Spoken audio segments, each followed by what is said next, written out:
How to prepare Agniveer physical. Agniveer ফিজিক্যালের জন্য কিভাবে প্রস্তুতি নেবে। যা অনেকে অগ্নিবীরে যাওয়ার জন্য অনেকভাবে উৎসাহিত হয়ে থাকো বা অনেক ইচ্ছা প্রকাশ করো আমি অগ্নিবীরে যাব। তো অগ্নিবীরে যেতে গেলে প্রথমে তোমাদের ফিজিক্যাল মাপকাঠি কিন্তু একদম স্ট্যান্ডার্ড 1 হতে হবে। তো কিভাবে প্রস্তুতি নেবে সেটাই তোমাদেরকে আজকে আমি এই ভিডিওর মাধ্যমে তুলে ধরছি। প্রথমে জানতে হবে যে অগ্নিবীরের জন্য তোমাদের ফিজিক্যালের কি ইভেন্ট আছে।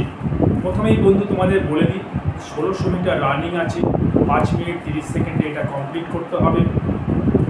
সুতরাং 5 মিনিট 30 সেকেন্ড কমপ্লিট করতে গেলে 1600 মিটার রানিং প্রতিনিয়ত তোমাকে 3200 মিটার কিন্তু প্র্যাকটিস করতে হবে। অর্থাৎ তুমি যে 3200 মিটার প্রতিনিয়ত দৌড়াচ্ছ সেখানে যে তোমার দম তৈরি হচ্ছে বা তুমি যে স্ট্যামিনাটা লাগাচ্ছ 3200 মিটারের জন্য, সেই স্ট্যামিনাটা কিন্তু সম্পূর্ণ 1600 মিটারের যদি ফোকাস করো বা রানিংয়ের সময় সম্পূর্ণ জোর লাগিয়ে দাও তবে কিন্তু দেখবে 5 মিনিট 30 সেকেন্ড কিন্তু কিছু ব্যাপারই না।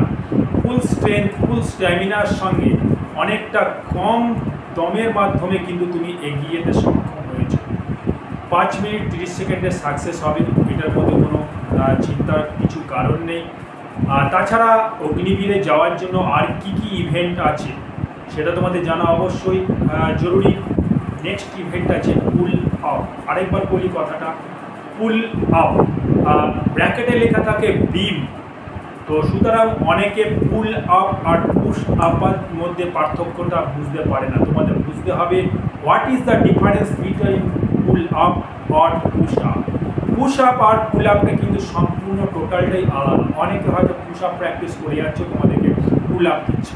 তো পুল আপ হচ্ছে একটা সম্পূর্ণ কাঠের পাটাতন বা একটা রড যেটাকে ধরে তোমাকে উপরে ঝুলে একদম বুকের ছাতিটা কিন্তু রডের উপরে লাগাতে হবে এবং মিনিমাম তোমাকে 10টা করে কিন্তু দেখাতে হবে।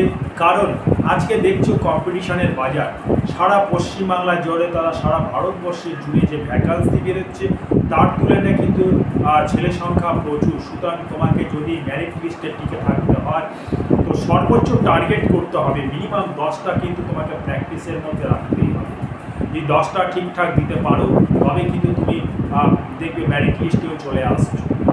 সুতরাং তোমাদের পুল আপ আর পুশ আপের মধ্যে দুটো অন্তর নিশ্চয়ই বোঝাতে সক্ষম হয়েছি। যারা এই জিনিসটা ভুল করবে না, পুল আপ আর পুশ আপ দুটো জিনিস সম্পূর্ণ আলাদা জিনিস। আর নেক্সট কি আছে, zigzag balance. What is the zigzag balance?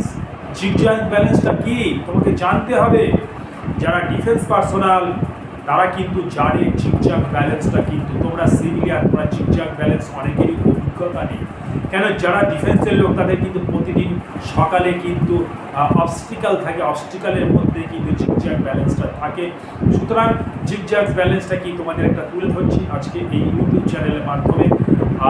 যারা বুঝতে পারবে না তারা আসতে পারে কল্যাণী ফিজিক্যাল একাডেমিতে। কল্যাণী ফিজিক্যাল একাডেমি একটি স্বয়ংসম্পূর্ণ একাডেমি। এখানে ফিজিক্যালের সঙ্গে সঙ্গে জিকে, ম্যাথ, ইংলিশ, হিন্দি সমস্ত রকম দিগ্গজ টিচাররা রয়েছে যারা এক্স রাইসের টিচার এখানে পড়াচ্ছে। তোমরা অনেকে গ্রামগঞ্জ থেকে খুঁজে বেড়াচ্ছ কোথায় একটা ভালো একাডেমি পাবো যেখানে গেলে আমরা ফিজিক্যালের সঙ্গে সঙ্গে কিন্তু আমরা রিটেনের মধ্যে কিন্তু তৈরি হতে পারবো। আসতে পারো কল্যাণী ফিজিক্যাল একাডেমি। নেক্সট আমি যেটা ফোকাস করছিলাম সেটার উপরেই জোর দিচ্ছি, জিগজ্যাগ ব্যালেন্স। অর্থাৎ একটা কাঠের হালকা পাটাতন থাকবে বা একটা চওড়া, বেশি চওড়া না হালকা চওড়া থাকবে একদম। দেখবে কি এটা সে জেড আকৃতি, জেড থেকে আবার একটা জেড থেকে আরেকটা জেড, এরকমভাবে একটা নিচে একটা মোটা একটা স্ট্রং রডের উপরে বা একটা স্ট্রং কাঠের পাটাতনের উপরে দাঁড় করানো জিগজ্যাগ ব্যালেন্স। সেটার উপরে কিন্তু তোমাকে টোটালি যাতে তুমি পড়ে নেওয়া যায় ওর উপরে উঠিয়ে দেবে এবং তোমাকে যেখান থেকে গেছে সেখান থেকে যেতে হবে। তোমাকে পদ্ধতিগুলো শিখতে হলে আসতে হবে কল্যাণী ফিজিক্যাল একাডেমিতে। কী করে জিগজ্যাগ ব্যালেন্স নিজে প্র্যাকটিস করা যায়, তাছাড়া আর কি আছে সেটা কিন্তু তোমাদের জানতে হবে। শুধু জিগজ্যাগ ব্যালেন্স এর সঙ্গে আছে 9 ফিট ডিপস। আর ডিপস মানে তোমরা হতাশাগ্রস্ত, হোয়াট ইজ ডিপস? ডিপসটা আর কিছুই নয়, তোমরা মাথায় রাখবে যে একদম exactly same to long jump. অর্থাৎ তোমাকে মাঝখানে কিন্তু 9 ফিট একটা ছোট্ট করে গাড্ডা, যেখানে জল ভরে দিয়েও কিন্তু লাফ দেওয়া হতে পারে, বা সোজাসুজি কিন্তু একটা লং জাম্পের মতন দড়িটা নিয়েও লাফ দিতে পারে। ন্যাচারাল ব্যাপার, সাধারণ ব্যাপার, তোমরা বুঝতে পেরে যাবে।